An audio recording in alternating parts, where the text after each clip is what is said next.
like this. Hello, everyone. Welcome back to Backlog Banter.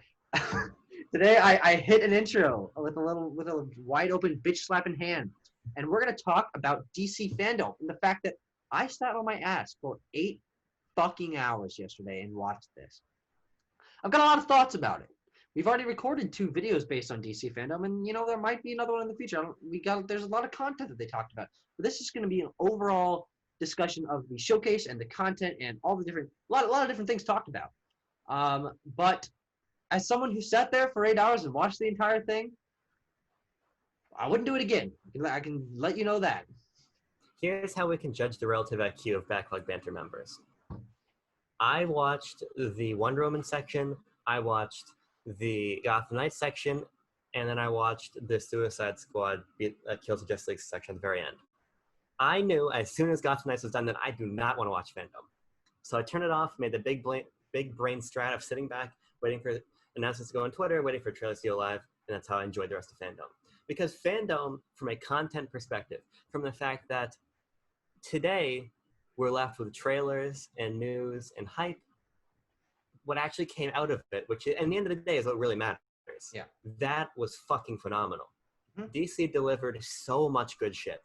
So much. But they just delivered it in arguably one of the most...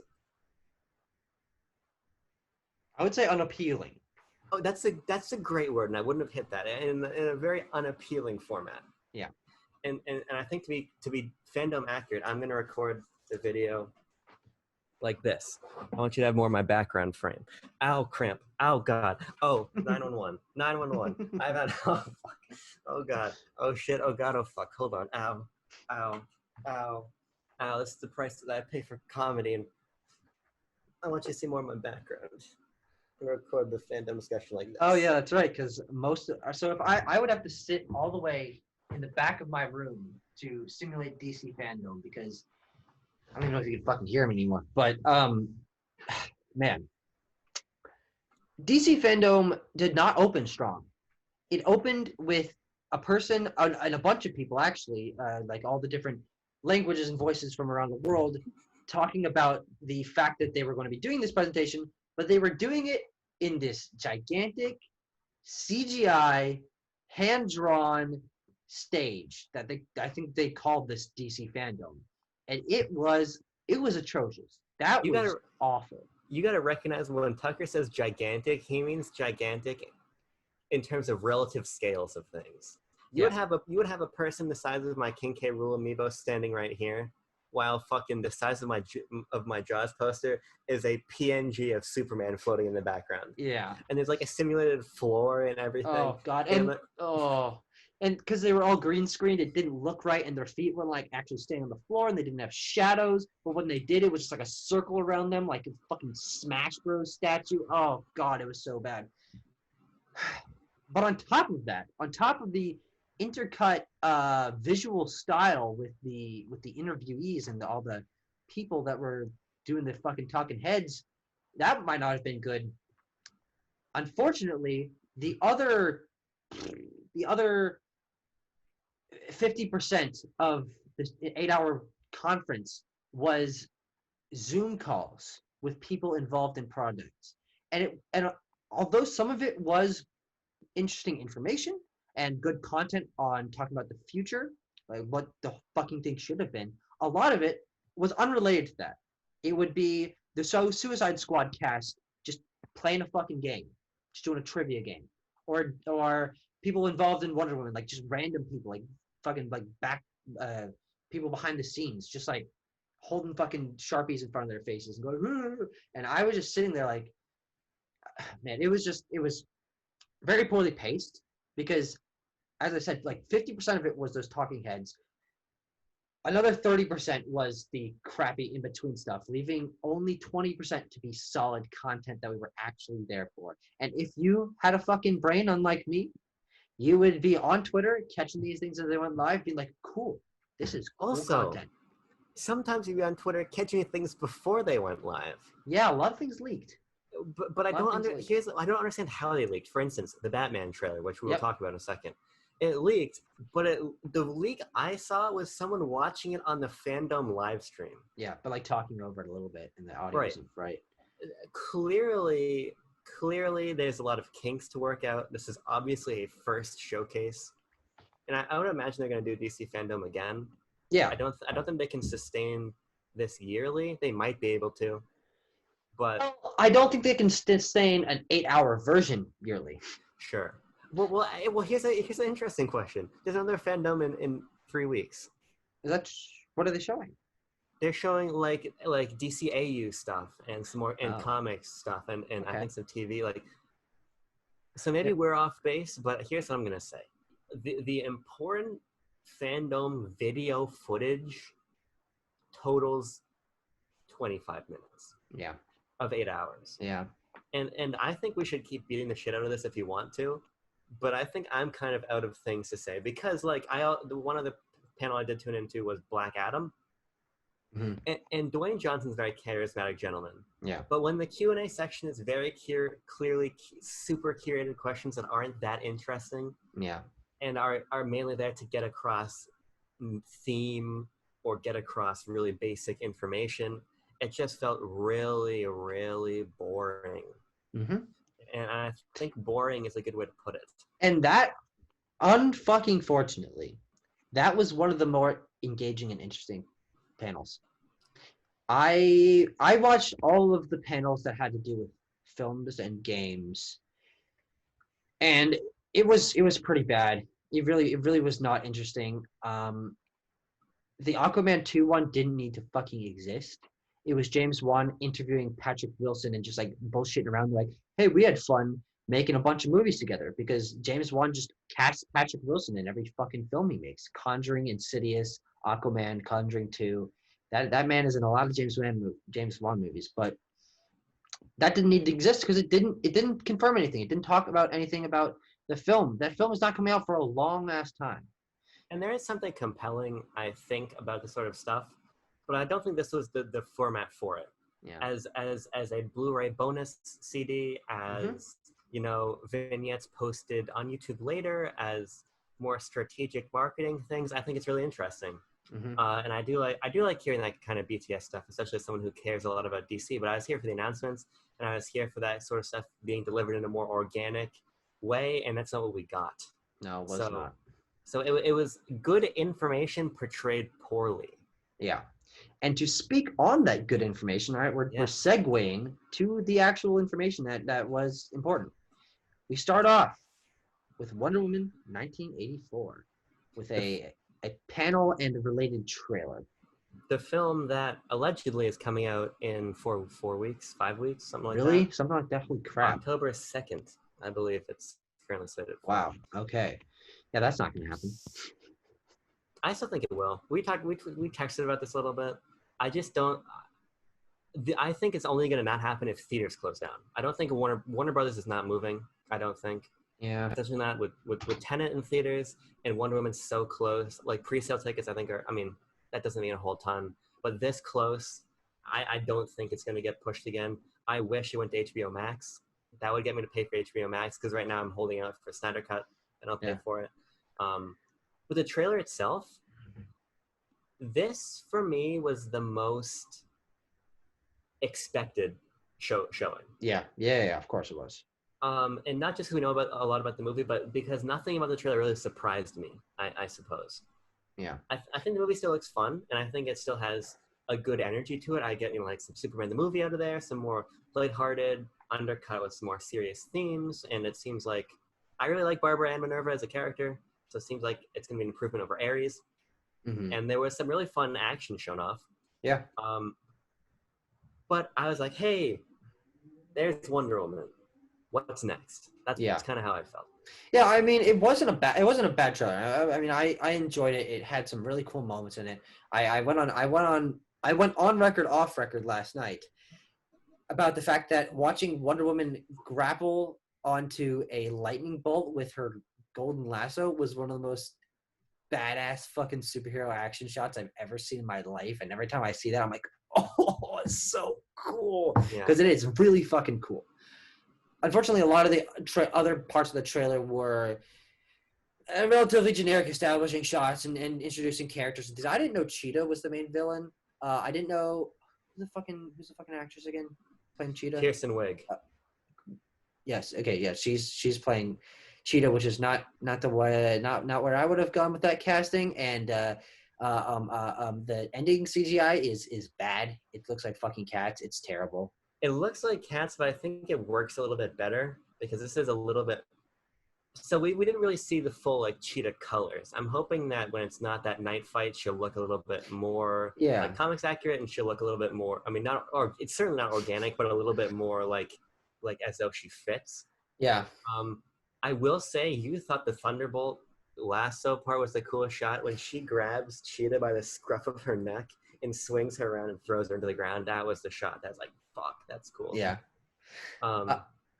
Yeah, I don't know. I am interested to see how they handle Cheetah as a villain that I'm not super interested or not interested. I don't know a lot about. I know obviously I know she's a Wonder Woman villain. My experience with Cheetah is from the Super Friends animated television show from the 90s, in which the Legion of Doom Cheetah is one of the members of, but it's just like a woman with like a cheetah suit, and she's got like you can see the difference between her face and the cheetah parts, and that's what I was. That's the comic accuracy that I was expecting. So seeing 2019's Cats show up in a superhero movie was unexpected, but unnerving, you might say. Yeah, quite so. But after that, as we talked about, I want to say one final thing, real quick. Just because the trailer didn't do a lot for me doesn't mean I'm not excited for the film. Because Wonder Woman is one of my favorite DC characters, and the 2017 Wonder Woman film, even though I do have some issues with it, really showed to me that Patty Jenkins is the right director for the job, that Gal Gadot is the right Wonder Woman, that Chris Pine is the right Steve. I think everything there looks great. It's just in comparison to the wow factor that a lot of the other stuff in DC fandom had, I didn't feel that, but I am still very, very excited to see 1984. Yep. After that was Gotham Knights. Card in the corner. Which we have a card in the corner. Pow. So we're going to actually just skip that because, I mean, we already talked about it and fucking shamelessly self-promoting. But, goddamn, what was after that? Flash? I think it was a Flash thing. You left after that. So I had to bow out. I had to take care of some IRL business. Yeah. So there's a lot of the panels that basically didn't release anything after, I don't have much to say about. Yeah. I'm just gonna pull up the DC Fandom schedule real quick and just fucking. That's a good move. Yeah. So I know how to format this video. I'm excited for Flash for sure. Yeah. I think Ezra Miller is an interesting and pretty much untested choice for Flash. I don't yet know how I feel about him. We just haven't seen enough of him.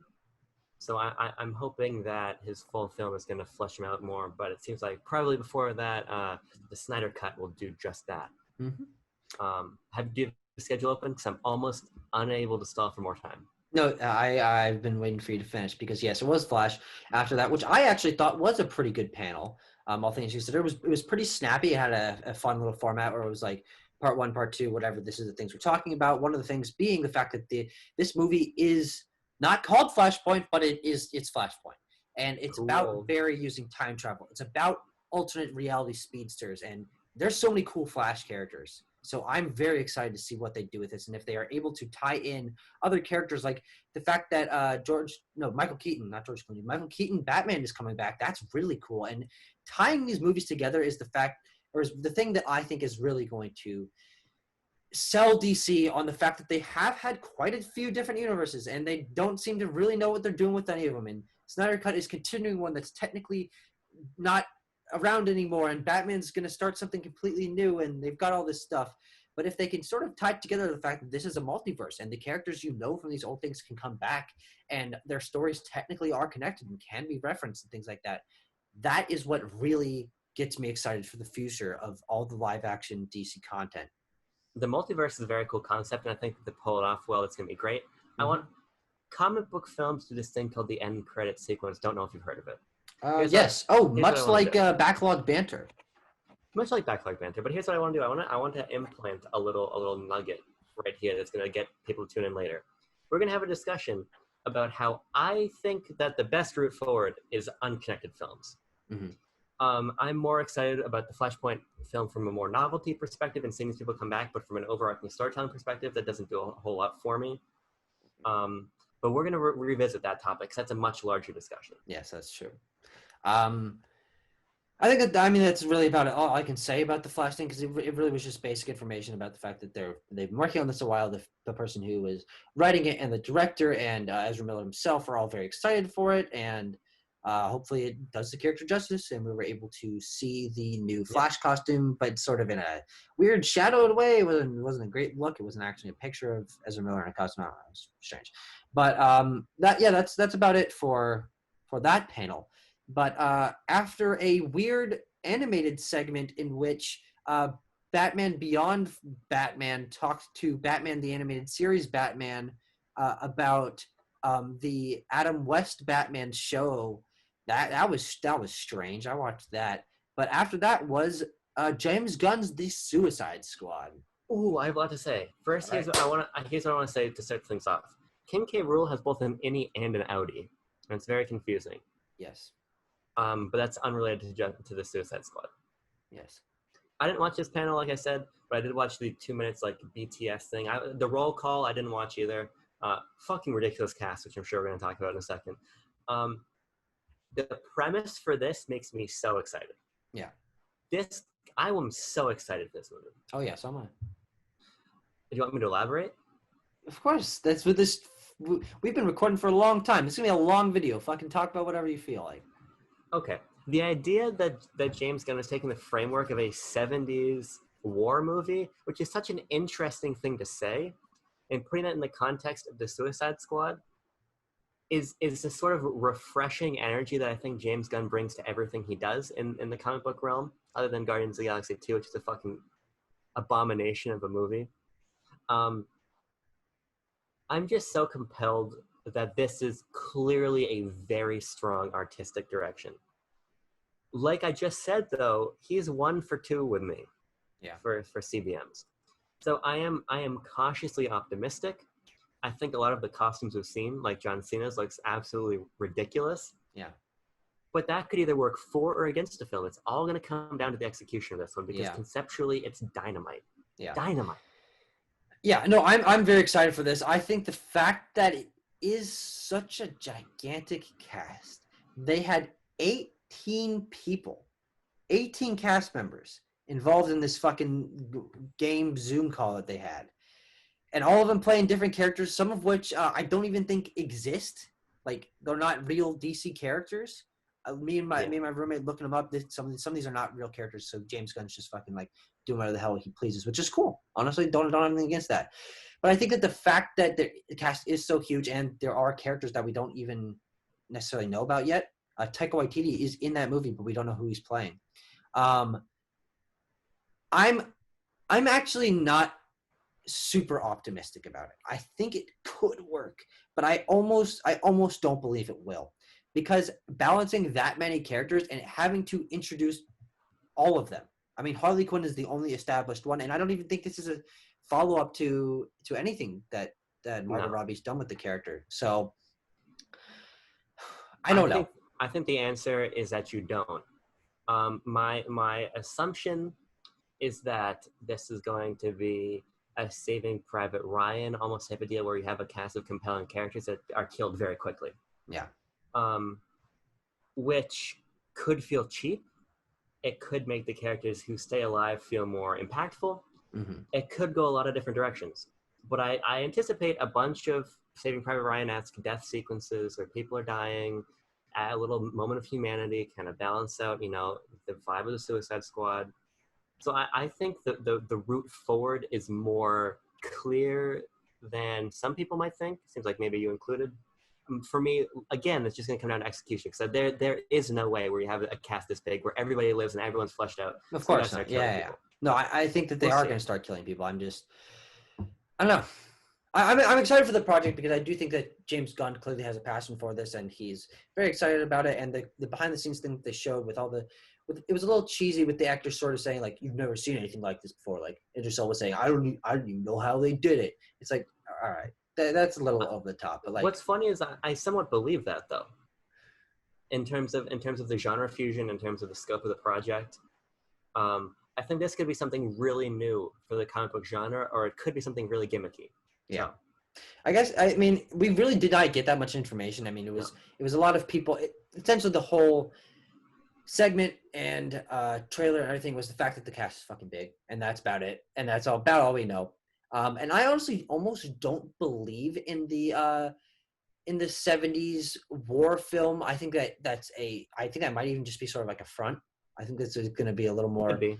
I think it'll be obviously based around that, like they're in a war, but I think that might just be a surface level thing that they're using as sort of a draw. But I think it probably will end up being a lot more comedically focused and things of that nature. But well, I'll A just have to red see when it comes herring, out. if you will. Yes, that's what I was getting at. There's both a bird and a fish called the herring. I didn't know there was a herring bird, but There I might don't not be. actually care.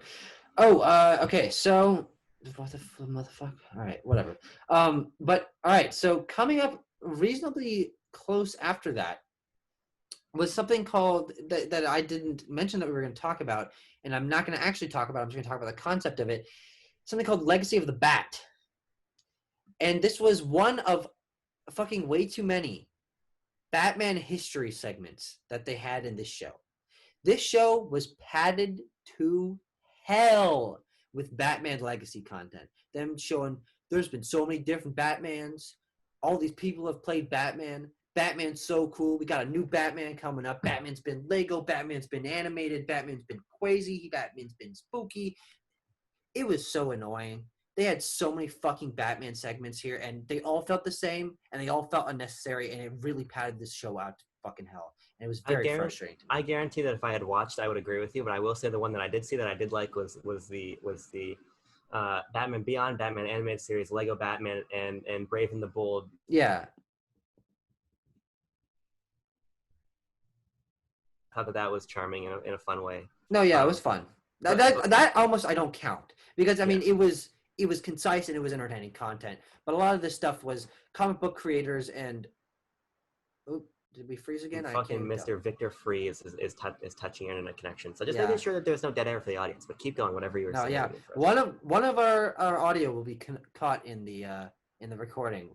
I don't know who it'll be, but we'll find out when we watch it if we watch it back. But yeah, that's all I have to say about that. I really think that obviously DC has a very rich history and there's plenty of characters they could talk about, and their focus on Batman kind of frustrates me as someone who is a fan of the greater DC universe and not necessarily Batman as a specific character. And the fact that they focused all their legacy content and a lot of the non-movie / film panels or segments were based around Batman's legacy. I thought that was a little overwhelming and kind of ended up feeling samey as the show went on.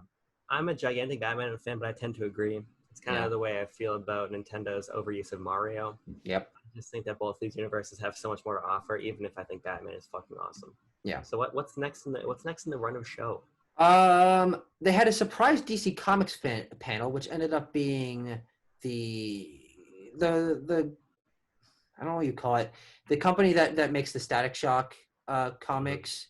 They have a name that I can't remember because I'm not familiar with it, but essentially they're saying that Static Shock is going to be there's going to be a new push for that, and there's going to be a new animated series, and they're going to try to do movies and new comic series and stuff, which is great as a character that I've had friends say they loved Static Shock when they were a kid and watching the TV show and such, and something I'm not familiar with. So that's sort of a breath of fresh air coming off of a bunch of fucking Batman stuff to say, hey, we've got a character that people are a fan of, and we're going to bring him to a new modern audience and make it a new push to sort of add a new big character to our roster, which I think it'll be fun. How do I sound? Very loud, but very clear. Okay, because I'm getting comfortable because this is going to be a fucking Homeric effort here. Okay. In terms of the length of the content, so I'm just sitting back. But I never want to sacrifice the quality for our wonderful backlog friends. What's next in the runner show? I have nothing to say about Static Shock. Other than I also know that people like him. Yeah. I'm excited to see what they do with it, but it was a very generalized panel saying that stuff is coming, but didn't say what. So we also got, right after that, we have Snyder Cut thing, which we're not going to talk about Card here. in the corner. Yes, Card in the corner. We did a reasonably lengthy discussion on that. So let's listen to that there. Then after that was Black Adam. This is one of the panels I watched, and while I still take umbrage with its presentation, the actual content was legitimately surprising and fun. The fact that we're getting Hawkman and Dr. Fate and the whole JSA is so cool. Well, I don't think it's a whole JSA. I Yeah, think I it's know. just You're a right. four-person team that's called the spoke. JSA. Yeah, Yes. which is an interesting idea. I think it's cool that they're including other side characters and heroes that could be fleshed out into in later content and sort of setting them up. And just the fact that they're showing more obscure characters and the fact that we're gonna have a live-action Hawkman and Dr. Fate, that's really awesome. I really love Hawkman too as a fan of the Justice League cartoon. Yeah, it's very cool. But Justice Society, in my opinion, is something that I prefer as sort of a legacy thing. You know, having the Jake Garrick and the original Green Lantern and all those characters on it, I think is the interesting part of that. So they're just using the Justice Society name to sort of just for clout. I mean, I don't really know what it'll end up being, but I do think Black Adam has a lot of potential.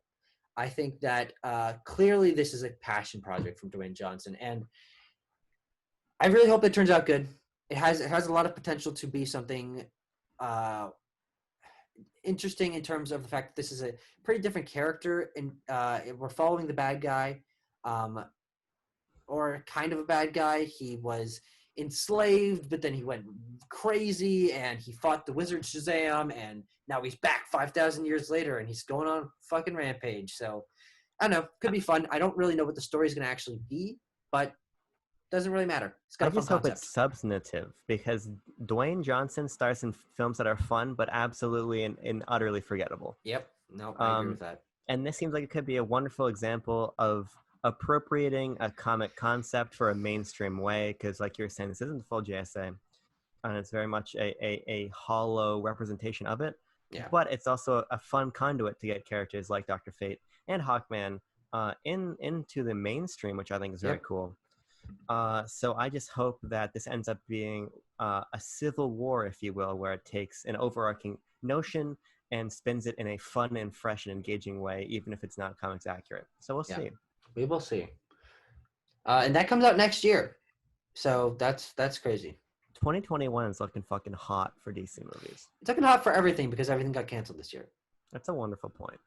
Fuck. After that was Aquaman, which would be... Did we talk about it in this video? Did we talk about it in the other video? I don't know. It was fucking lame. You talked about it in this one. Here's what I'll say. Fuck. Excuse me. I can still hear you. I'm just airing out my ears. I wasn't crazy about James Wan's Aquaman. There's a lot of elements of it I really like, and a lot that I didn't. My biggest issue with it was the tone. And they said this is going to be more serious, which was a turn off for a lot of people, but a turn on for me. That love hearing that you're turned on. To get vulgar for a moment touched my Katamari. So I'm very excited. I'm very excited. That's a great fucking reference in term. And I wish we'd seen footage. Yeah, same. But we'll see footage eventually. Really, the only thing. Eventually. True. Really, the only thing that was of any note was that Patrick Wilson is returning as Orm or Ocean Master. That's not that exciting. I like Patrick Wilson, but Orm was not a compelling villain, and I honestly don't fucking remember what happened to him. If you told me he died, I would fucking believe you. If you told me that he didn't die, I would fucking believe you. But yeah, I don't know. Very interesting way to start the hype cycle for a film. The next big thing after that was the Shazam panel, which I actually, maybe this is a guilty pleasure, but I thought that it was handled really well. This was a Zoom call that was snappy. It was funny. It had a bunch of members of the cast on it, had some good inside jokes.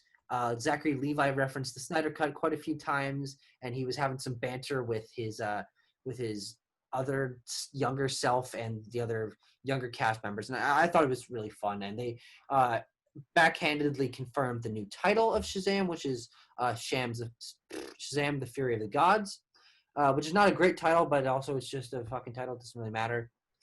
But yeah, no, it was fun. I had a good time with that. That's what I wish all the panels were. Yeah. I have no comment. I've never gotten into Billy Batson as a character. I didn't see Shazam. I should see Shazam probably. Yeah, you should. But I have very little motivation to. So that's a real cool for other people type of deal. Yeah. Oh God. After that was arguably the low light of the entire conference, which was the Wonder Woman 1984 cast playing fucking werewolf, just like sitting on a Zoom call.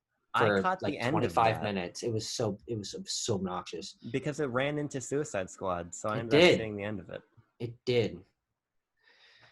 Wow, that was Let, bad. let's just fucking get back up on a high note and just talk about Suicide Squad. Suicide Kill the Squad, Justice Kill the League. Justice League.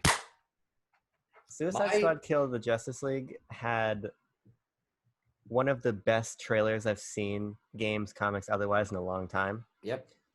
And nothing else. And that's kind of my point. That's my point of contention. I can't wait for the game. I think it's gonna be wonderful. That trailer filled me with a sense of confidence I didn't have about the game. I think hearing Sefton from Rocksteady talk and say, yeah, this is a co-op game more than a games of service game, and being able to jump in and out 1 to 4 players and then jump between characters. They're saying all the right things, but as someone who's been waiting 5 years since Arkham Knight for the next thing from Rocksteady, it was disappointing to see A, the game is 2 years away, and B, that they didn't have any footage. Yeah. But that trailer, though. It was a really good trailer. The thing, all right, I'm sitting here. My wind is being dragged out of me. I've been sitting on this couch for 7 hours, and I'm waiting for Suicide Kill the Justice League. Yeah. Teasing it, and I'm just ready. And it starts with this sort of freeze frame on an environment that gives me BioShock Fallout 4 vibes with this really cool aesthetic and art style, and then fucking Will Arnett teleports into the environment. And I'm like, God damn it. But looking past that, I'm seeing this environment with an art style that I really vibe with, and I'm like, if this is what the game looks like, I am so in. And then guess what? That's what the game's gonna look like. So, well, hopefully. I don't think they would have made a trailer that doesn't represent the visual style of the game necessarily. But then they transferred basically almost instantaneously into a trailer for the game, which showed really good animation, really good dialogue writing that shows that these characters are going to be really fun to interact with. And I'm very, very, very excited for the concept of having to fight the Justice League and there being an open world metropolis that's been taken over by bad guys, and you have to play as the Suicide Squad. I'm very excited for the game. I mean, honestly, except for the fact that it didn't show gameplay, everything else sold me on the game. My only point of hesitation, this is my only point, because I think that the trailer communicated a lot about the diversity of possible playstyles. I think it communicated a lot about the tone. I think Sefton's talking after to Will Arnett relieved a lot of my gameplay concerns. The one thing I'm not crazy about is that these are clearly Brainiac-controlled versions of the Justice League. Yeah. It seemed like it might be Bizarro. I'm glad it's not Bizarro. I thought that would have been a big cop-out. I still think this is a cop-out. I think it would be so cool if you were just killing the Justice League. Yeah.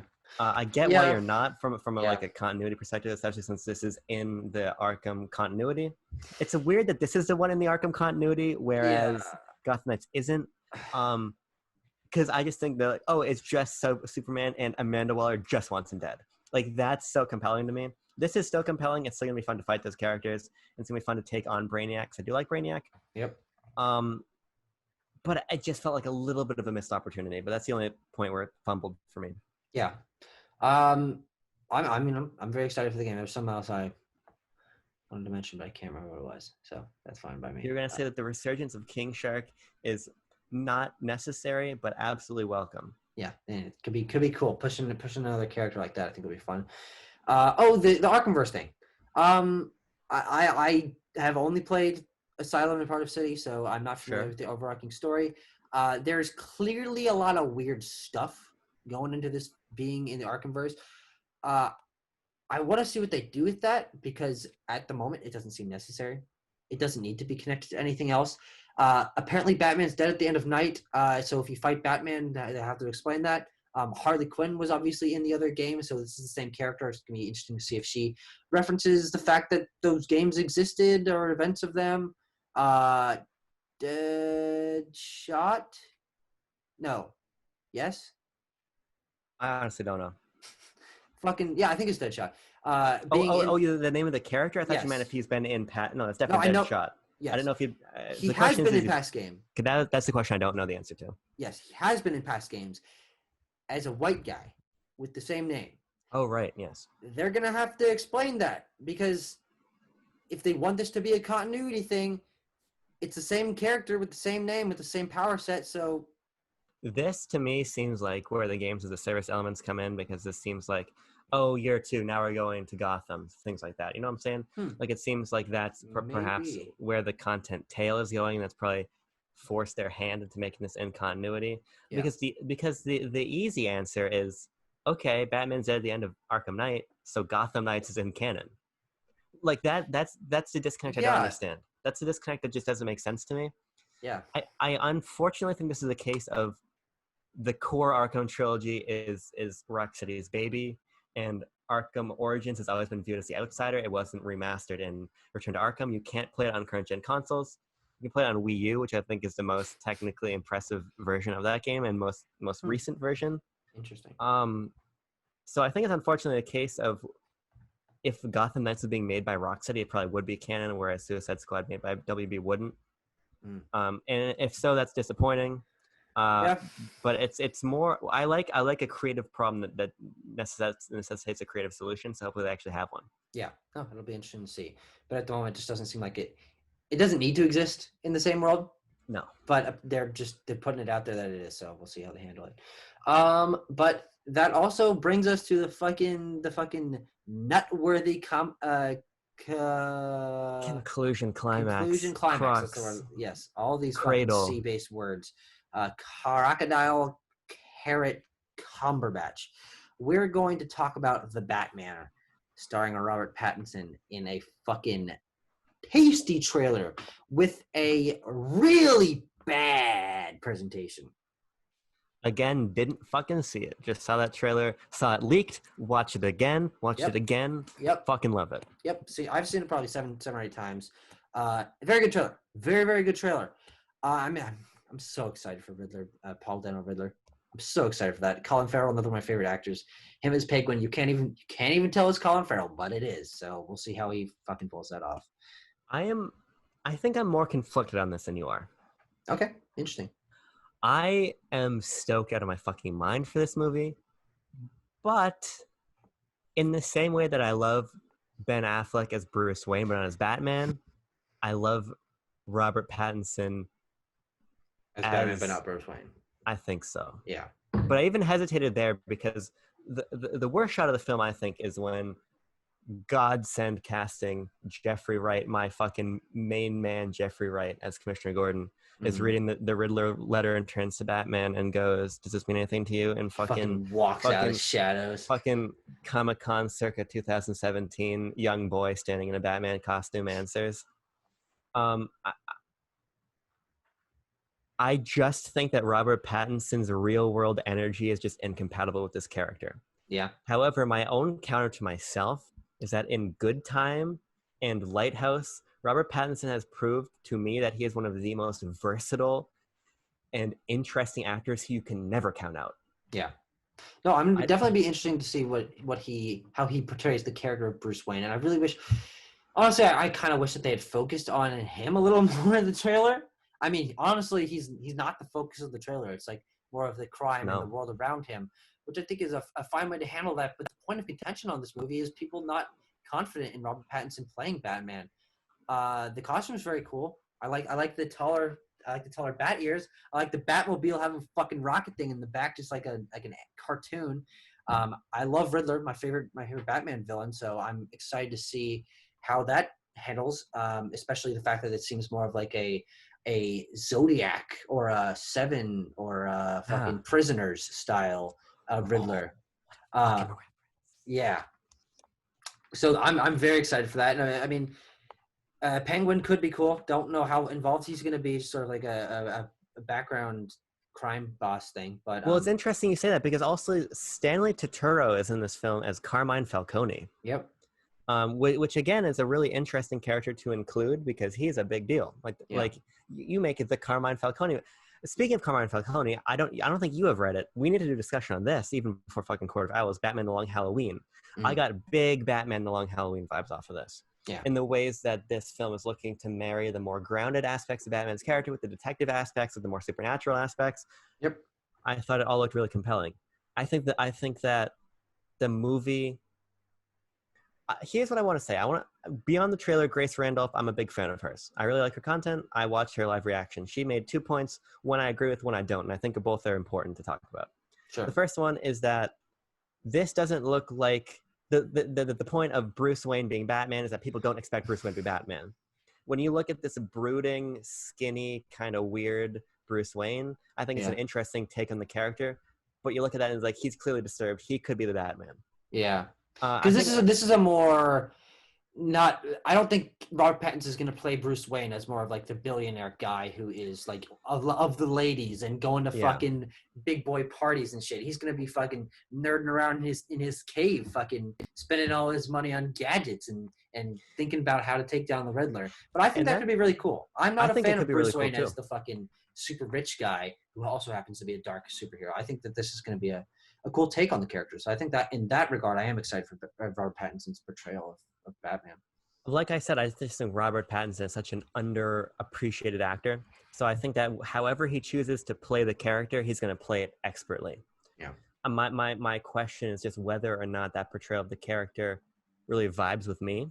Sure. So we're going to have to see about that. But the other thing that Grace Randolph said. First question is, that first point you brought up from Grace Randolph, was that the one you agreed with or disagreed with? I couldn't fucking tell. I agreed with that. He's not feeling like Bruce Wayne to me. Okay, gotcha. The one I disagree with is that she said it felt very Nolan-like. No. And here's what Nolan-like in terms of it feeling like the Dark Knight trilogy. Yeah. And I think in some respects it does, but this movie feels to me a lot lower to the ground than when Nolan makes a film. Nolan's films have a sense of grandeur about them and scope and gravitas that even The Dark Knight, which is a more grounded film, had. And this looks grounded too, but I mean that this film literally feels lower to the ground. This feels more in the moment. It feels more about character. It feels more about the happenings and the emotions of it all than Nolan's more top-down filmmaking style does. And so I don't think this looks like something Nolan made. I think this looks a lot more compelling than something Nolan would make, frankly. As a big Dark Knight fan, I think this looks way more compelling to me. Yeah. And I'm engaged by the idea that this is a Batman Year 2 story. Because Batman Year 1 is a wonderful story. It looks to me like this is pulling from the right source material. It looks like it's feeling comics accurate while taking liberties in places that make sense and could be interesting. I think everything about it just looks to me what I want out of a Batman story. Yeah. So this was an absolute fucking dynamite trailer. Yeah. And I think that seems to be the general concession. Like, over the past few years, we've gotten a lot of different trailers for a lot of different movies, and I think most of them are pretty divisive and or samey. And this is definitely one that had a entirely new vibe to it, and I think that it shows that this is going to be a very different kind of movie than what we're used to getting, even out of DC films in general. So I'm very excited for that. The internet is clearly very positive on this one. I've watched plenty of live reaction to it. That there's a GIF of Tim Geddes' reaction to Batman beating the fucking pulp out of that guy, and he's like, and that's it's like this most honest, visceral reaction to holy shit, they're really going for it, and they are, and I'm really excited for this film. It looks to me like I feel like either when you're looking at BVS or you're looking at The Dark Knight, concessions were made somewhere along the line. There are no concessions being made for this film. Yeah. Like you just have the opening shot of like it's something like where the Riddler duct tapes the guy's face like who something about lies. No more lies, something like that. No more lies. Like from that moment it's like okay that we're not there are no holds being barred here. Not a bard's being held. I don't know why they would hold a bard, but maybe he did something wrong. But and then when he beats beats the Holy Spirit out of whom I presume is a member of the mutant gang, but I could be wrong about that. Yeah, I couldn't tell. I don't know who the fucking goons are, but he just fucking toasts the beans out of that man, and he toasts the beans out of that man. He fucking like the video of the man putting beans inside his computer and calling your PC repairman over. He put beans in this gentleman in a way that there should not be beans in the gentleman. I think this overall, just fucking closing thoughts. I should not have watched this for 8 fucking hours on my ass. By the end, I was just drained. And the Batman and Suicide Squad Kill the Justice League did bring it up at the end for me because those are two of my most excited projects coming out of DC at the moment. But this was not a great format for this. If it had been a couple panels a day, so you could fucking check into what you want, and there could be these sort of what felt like filler in terms of people just like fucking around, having a good time. If that had been spread out a little more over a long period of time, I don't think it would have been as egregious. But the fact that I felt like I needed to sit there because there were so many interesting things happening, but it was formatted so poorly that I was actually frustrated by the fact that I was excited for these things. Did not work for me, and I will not be tuning into an 8-hour fucking DC Fandome again. If they reformat DC Fandome, I'm okay with that, but not doing this again. DC Fandome is, I said this to you already, but it's the student I wanted on video because I wanted to take credit for it. Yes. It was an 8-hour version of the Nintendo Switch January 2017 presentation. Mm-hmm. Wonderful content. Yeah. Terrible execution of presentation. Yeah. Mm-hmm. And if Fandome comes back, I will be stoked to watch the announcements happen on Twitter. Yep.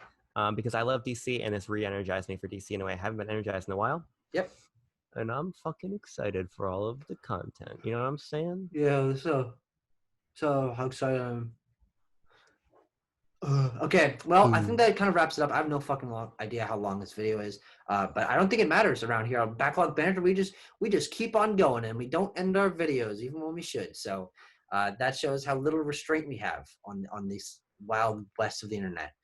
But thank you very much for watching, guys. I hope you enjoyed DC Fandom. I hope you enjoyed our impressions of it, our discussion of the different products coming out of it. Go watch our Snyder Cut discussion. Go watch our Gotham Knights discussion, of which I edited 2 of my favorite thumbnails I've ever created for Backlog Banter. Our thumbnail game has been fucking tasty. Our thumbnail game is... Oh, man. And folks just need to wait for the fucking Persona 5 thumbnail I cooked up. Persona 5 video coming out Monday. Tomorrow. I'm going to upload this video and Snyder Cut video today. So. Oh, really? Boom. I mean, there's no reason not to. There's no reason not to. If someone's going to watch this video, it's going to be because they're thinking about DC Fandom. And no one's going to be thinking about DC Fandom in a week. So it would not behoove us to upload it at a later date. I would like to have hooves. Hooves. All right. Well, thank you very much for watching, guys. We'll see you in another video. I don't want to thank you very much, but I'll thank you a little bit, a medium amount. Okay. Well, fuck you and goodbye.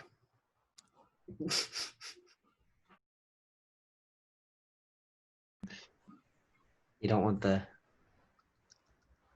Absolutely not. Okay. All right. I understand.